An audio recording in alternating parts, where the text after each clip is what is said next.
अस्सलाम वालेकुम व्यूअर्स, उम्मीद है आप सब खैरियत से होंगे। आज फिर बात करूंगी ड्रामा सीरियल मुश्किल के बारे में, जो कि अब एक अहम मोड़ पे आ चुका है। असफन का तो हो गया है इंतकाल, जिसके पीछे भी हरीम का ही हाथ लगता है। और अब हरीम ने मज़ीद कोशिशें शुरू कर दी हैं फराज को अपने जाल में फंसाने के लिए। फराज की फुप्पो को ये सब चालें समझ आ रही हैं। समीन पे एक बार फिर आरिफ से खुफिया मुलाकात का इल्ज़ाम लगा के हरीम घर से निकलवा देती है। उसका प्लान है कि अब असफन भी नहीं रहा और समीन भी चली गई तो अब मेरा और फराज का रास्ता साफ है।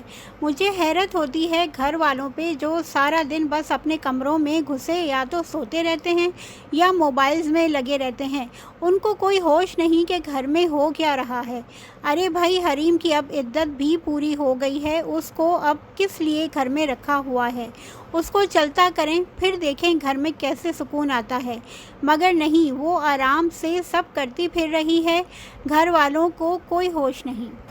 एक बार फिर समीन पे आरिफ से मिलने का इल्ज़ाम लगाया, तमाशा करके घर से निकलवा दिया, मगर इस बार उसका झूठ खुल गया है। जी, सीसीटीवी कैमरा की फुटेज से पता चल गया कि घर में कोई नहीं आया था। अब हरीम सबके सामने मशकूक हो गई है।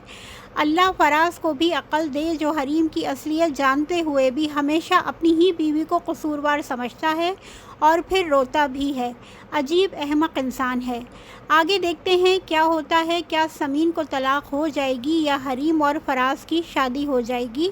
आपको पता चलेगा आने वाली एपिसोड्स में।